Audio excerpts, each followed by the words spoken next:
bloody letters. Oh, now I've seen everything. All right, so let's start off with our new composition and let's name it something. Let's name it main, because that's my favorite state in the union. And I'm going with 1920 by 1080, 60 frames per second, 10 seconds. That's probably enough. Maybe it's even too much, but we can always change that later. And we got our comp in here.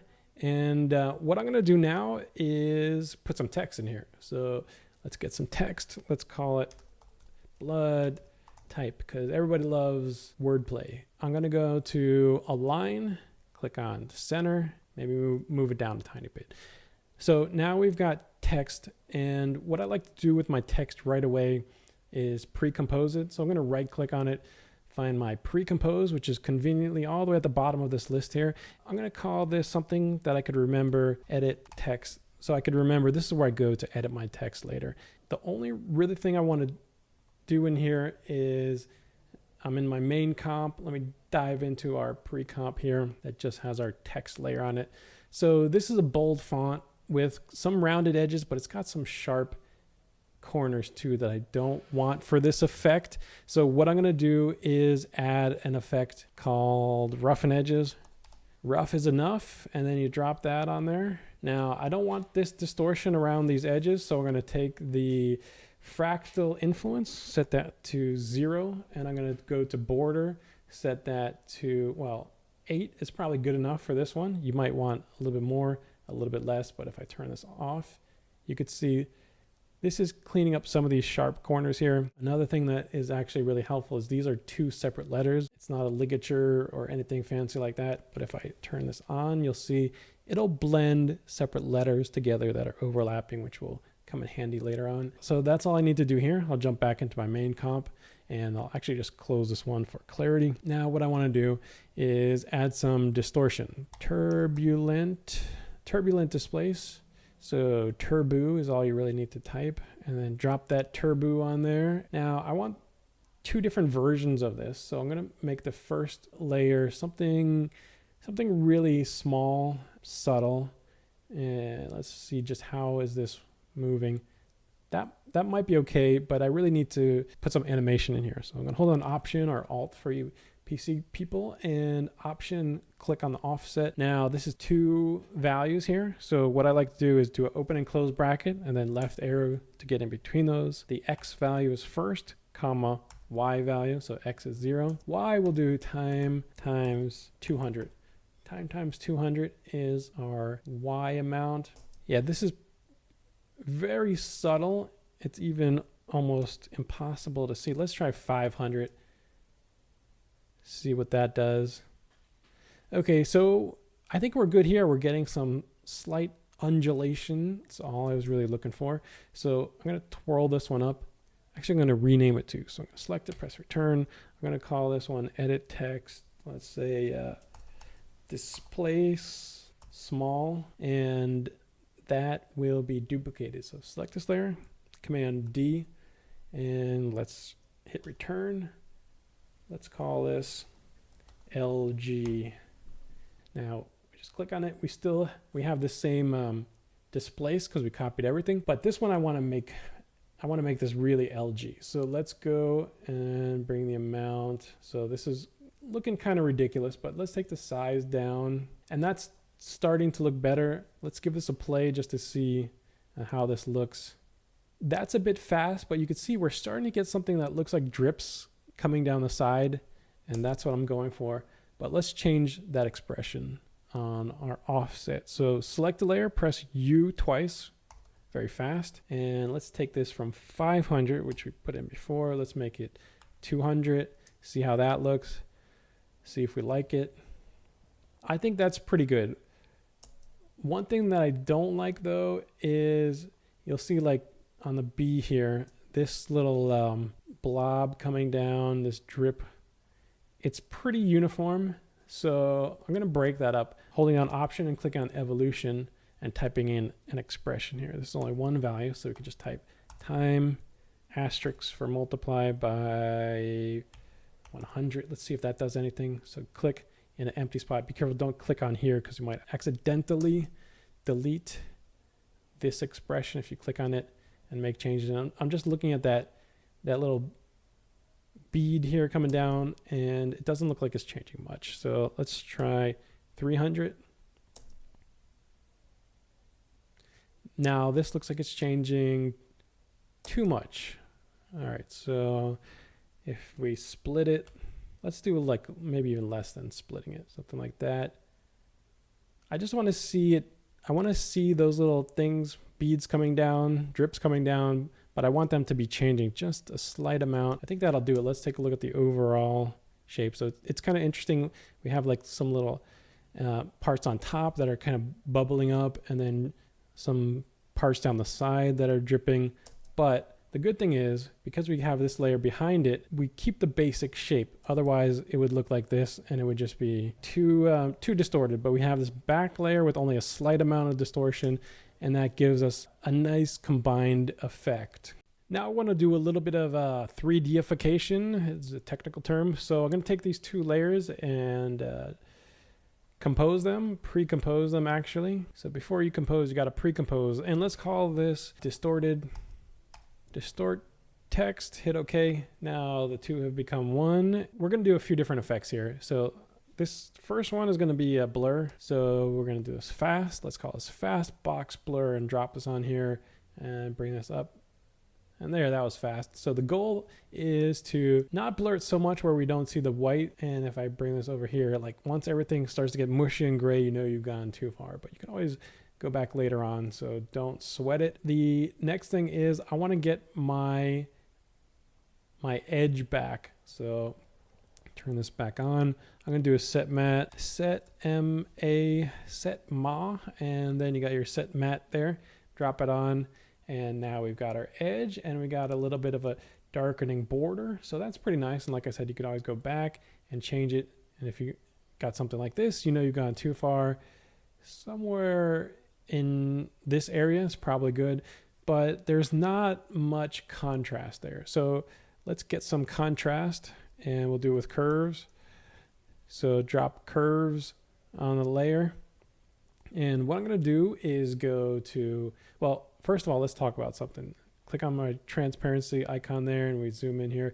You'll see we're not actually making the edges darker. We're just making them more transparent so that they fade. They're fading into this black background, basically.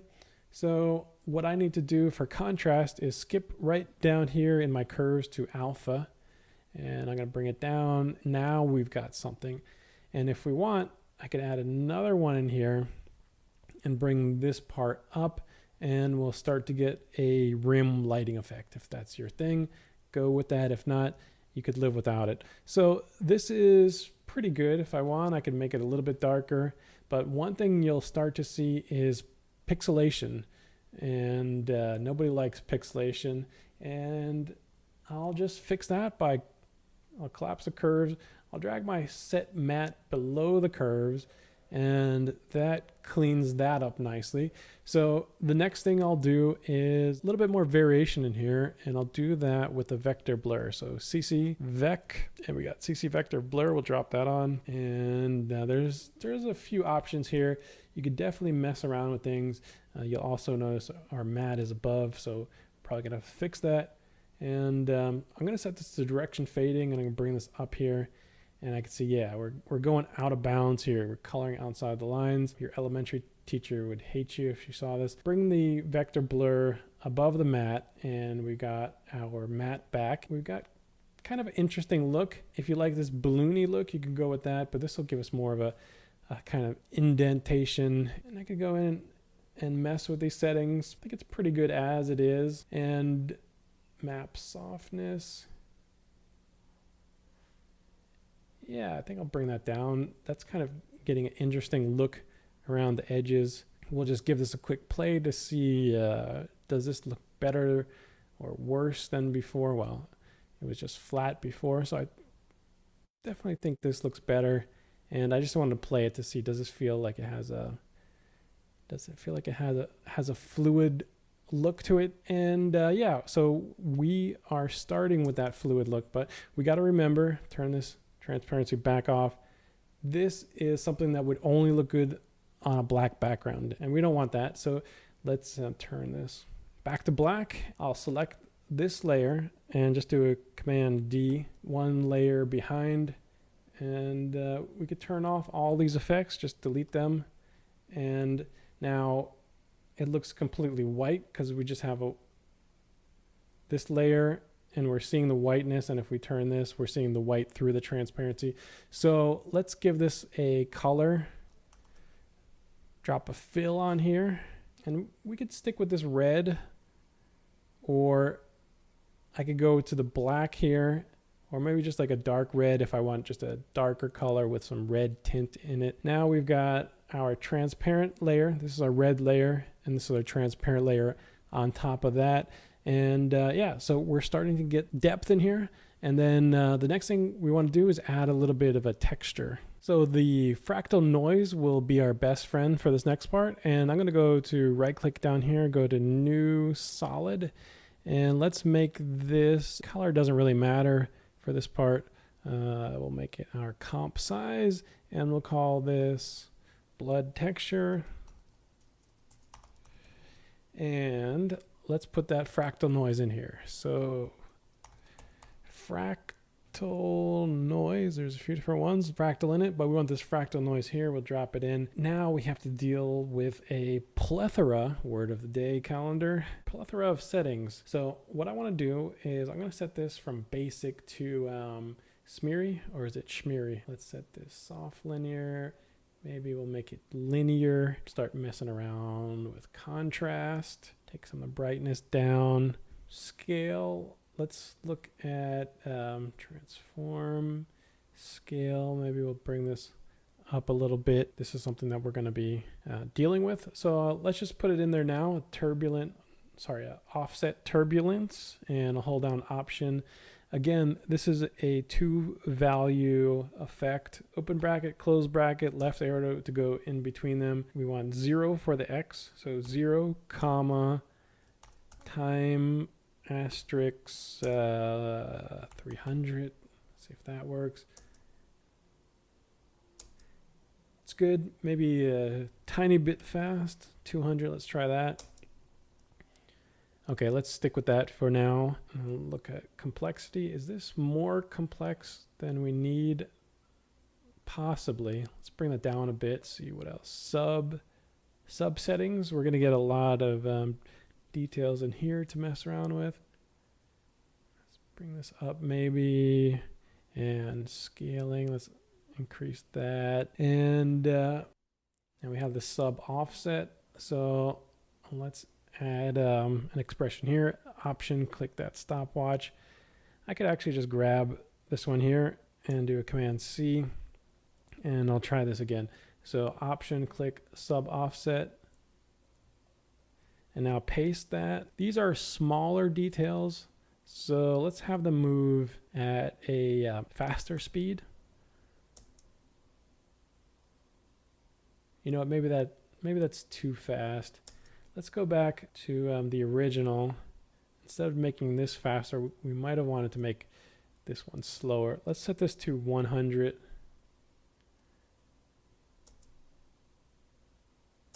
And now I think we could bring this down to 200. So you can see we got a nice variation. We got two different things moving at different speeds, and that makes things look less generic. We do want to adjust the evolution so it makes things look even more, or I should say less uniform. That would be a better term. So Option, click that, and we'll set that to time times 200 for the fun of it. So now it's much more random. You never really know until you start to look at the effect in the end, at the end result, if you need to speed this up or slow it down. It feels like it might be a little bit fast, but I think I'm going to go with it as it is now. So because we've enjoyed the vector blur so much, let's throw another one in there. So let's type cc vector blur, pops up, and we'll drop that on here. Let's collapse this so we can see what's going on a little bit better. We'll set this to natural here. Let's bring this down I don't know, somewhere in the negative. And angle offset, we could try rotating this around a bit. That might be a bit much. And ridge smoothness and map softness. Let's see if we could soften this out. And we're starting to get something interesting here. Let's play this through. So now it just looks a little bit less like the the fractal noise that everybody's used to seeing, and it's starting to look a little bit more natural, almost like flowing liquids. And yeah, I think it might be going a little bit fast, so I might tone down some of my fractal noise settings. But let's move on. Add one more layer of randomness in here, one more effect on here. But before I do that, I've got things moving a little bit fast with my fractal noise. So what I'm going to do is just collapse this and press U twice really fast so I could see where I've put these expressions here. Let's bring this down. Let's just cut these in half. So let's set this to 50 and click outside. Set this one to 100, and we could look at the evolution, but we might want to leave that. So let's just play this, see if it looks any better. Yeah, maybe I'll take this in half also. Be careful where you click. Try to click outside where there's no expressions. Okay, so this is a little bit better. All right, and now I feel more comfortable going to the next step here. So we got a vector blur. Let's add a turbulent displace. Turbulent displace. Here, drop it on. Now I don't want to do too much with this. I might want to do a thing where I've got this kind of animating down. I might want to do like a counter type of movement where it goes up instead, but at a very small amount. Let's try that. I'll hit option, click on offset, do a open close bracket, left arrow to go in between, and we know we want 0 for the X, comma, and time times negative, I don't know, 50. That's an 8, and when we should have pressed shift 8. Let that be a warning to you. Okay, so I can't really see the effect, so I'm just going to boost this way up to something that I probably won't want. And I don't know, maybe I will want that. So this is kind of an interesting look. It's giving a lot of extra wobble, but maybe I'll take the amount and make an adjustment to that. Maybe even also the size. I kind of like that. We could look at the evolution too.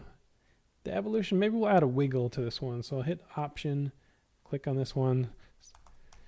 I start typing wiggle, and actually it's going off the screen. So let's put this somewhere where you can see it. Okay, start over. When I start typing wiggle, it'll give me suggestions, and this is really nice because you could click on this, actually double click on it, and it'll give you the full wiggle, it'll give you the parentheses, and it'll put your cursor right in between them. So that's a really handy shortcut. And now I could type 1, 100, and let's just see if that does anything interesting. Again, it's hard to tell, so let's do 100, 100, and that is fun, and that's something you might want to use for something else. So we know that this first one is the speed, and it's pretty fast. So let's go maybe 10, 100. I really like this for something else though, but I really like that. And twitching, oozing, whatever is always fun. So let's bring this, maybe instead of 100, let's try 50. That's pretty good. Let's go to the other extreme. Instead of making it smaller, let's make it bigger. Yeah. All right. And I'm usually like this. It takes me a while of plugging in values until I start to get something that I think will work. And this is giving me like a nice random movement, and I'm getting close. Maybe the speed is still a little bit fast. I'll do 0.5. And I'll do the amount, maybe 300. And Whether I like this or not, I think I'm going to stop here because I could make adjustments forever. I think I'm going to settle with this much. So let's add some red color now. I'll start off by throwing some curves on here. We'll drop this in, and obviously we'll probably want to look at our red channel first. And we're getting kind of a pinkish rose kind of color, and I want to bring this up. This is going to give me, I don't necessarily need black, so I'll have like a dark red for my dark color. Let's see. You know, that's probably good for the red. I could try to add a little bit of contrast in here, but I think that's good. I could look at the others. I'm not going to want to do too much with the green. Now this is looking more like flesh than blood, but we're probably going to settle with something around this color. Actually, probably this will be good. It'll add a little bit of warm colors back in here. That's starting to get to be something interesting. And I could look at the overall contrast. Yeah, so that's not too bad. Now let's throw some tint in here. Tint, drop that on, and let's collapse this. So map. Let's see. I'll go with something like that. You could try maybe a little bit in the cooler tones if you want something a little bit more stylized, and black to.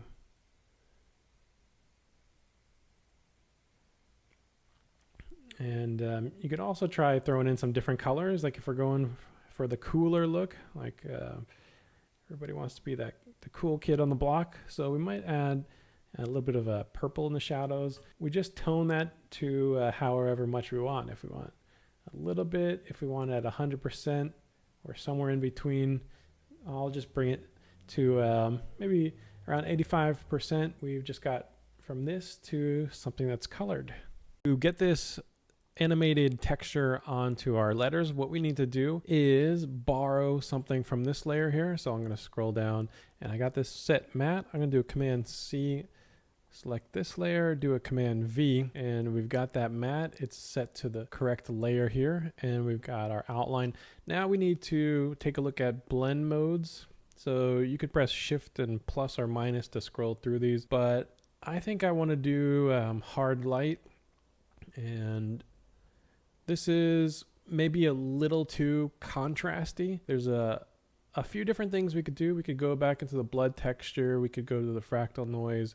We can go to the contrast, maybe bring it down a little bit. We could take a look at the brightness. Some other things we could do is look at this layer here. We could see if we added too much contrast or blur, and we could make adjustments to that if we need to. And all right, so it's pretty close to how I want it. If you want it more flat, obviously taking blur to 0 is going to make it completely flat, and bringing it up is going to round things out a bit more. So always go back to your effects and see what you can do to make adjustments and get things looking just the way that you want. Also, maybe if the vector blur is affecting it too much or not enough, you could look at that. I kind of like this look. It's kind of interesting, and let's see how this plays out. Okay, so I think this works. I like the way it's looking, and I want to add some highlights. What I'll do now is just right click in here and go to new, and I want to put an adjustment layer on here. And in that adjustment layer, I've already typed it in, but PLAS, and that should get you CC plastic. Drop it on the adjustment layer. Right out of the box, it looks good. I don't want to do too much if it looks good, but I will look at some of these things like a softness. If I bring this down, it'll kind of look like there's more and smaller lights. The height, this will kind of affect how the highlights are showing up. Yeah, so I think we're good in this part here. We could look at the lighting part. Let's look at the lighting and the shading. They kind of go together. I'll zoom out here. So I like to go with point light and then you'll see you get a little crosshair that you could drag around if you want the light to be above or below, or if you want to animate light going across the surface. This is a great way to do that. Let's put the light somewhere over here, and I'm going to take a look at the ambient. Let's bring the ambient down. Let's take a look at the diffuse, maybe bring that somewhere around this area. The dust gives you an interesting kind of rim lighting effect, but it also will wash out the colors. So the dust is affected by your light color. So if I wanted to use this effect, I'll probably need to click on my light color and make this something that works for me. I could use a similar reddish color, or I could try going in the cooler areas for the shadows.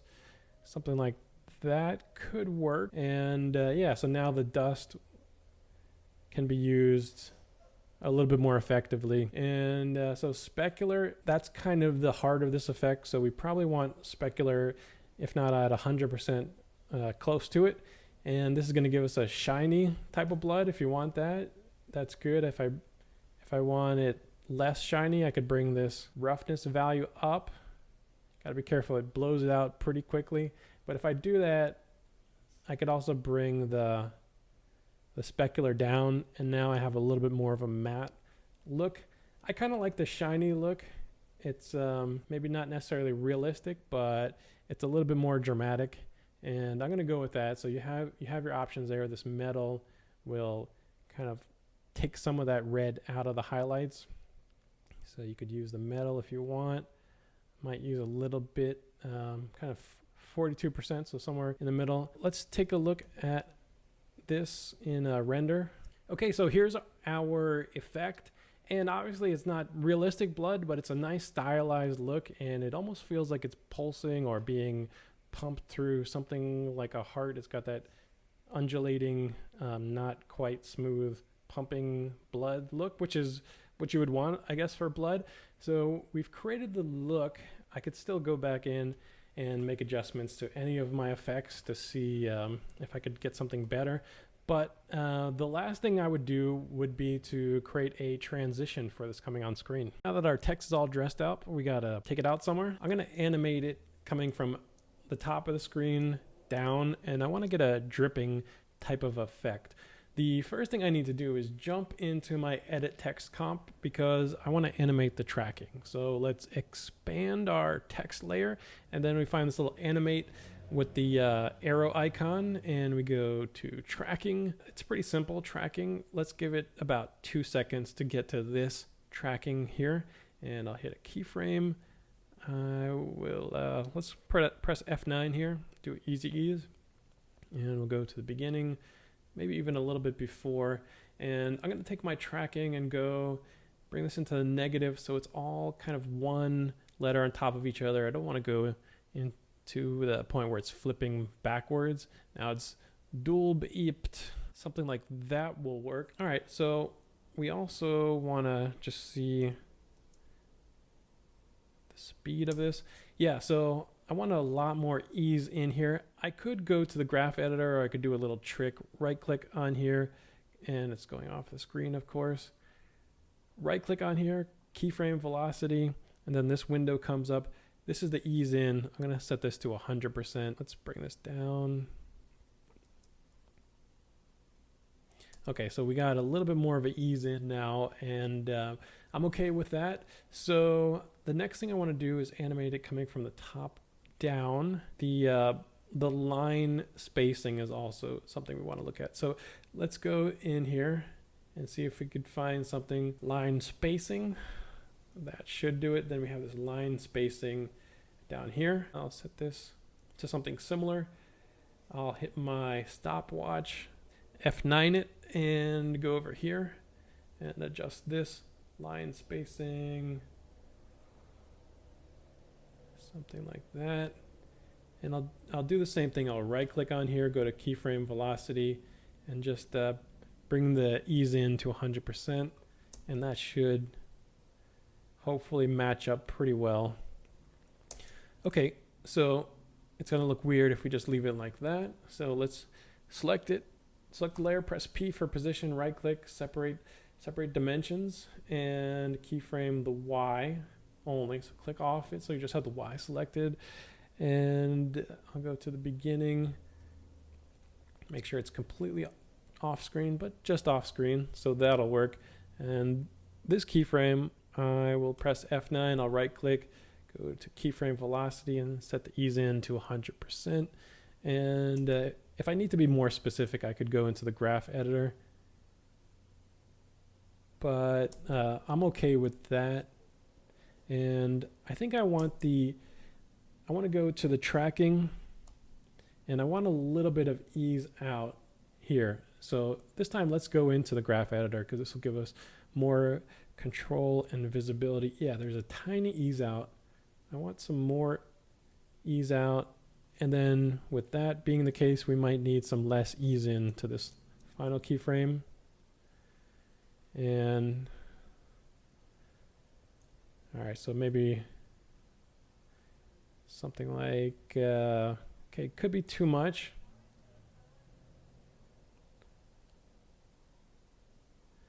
All right, I think that's getting close to what I want. And we'll take a look at the main comp again. I could just close this one for now. Let's make this window a little bit bigger, zoom out if we need to. We're getting the letters to animate in, and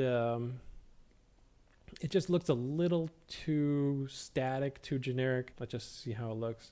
And just not great. I want this to look more like a drip than what it looks like now. What I'm going to use is something called flow motion. So just type FLO space and you should have flow motion here. But I need to pre-comp all this. I can't just, I mean, I could, but it would be a nightmare to do it on each layer at a time. So right click and let's make this bigger. Select all these layers and then right click and go to pre-compose.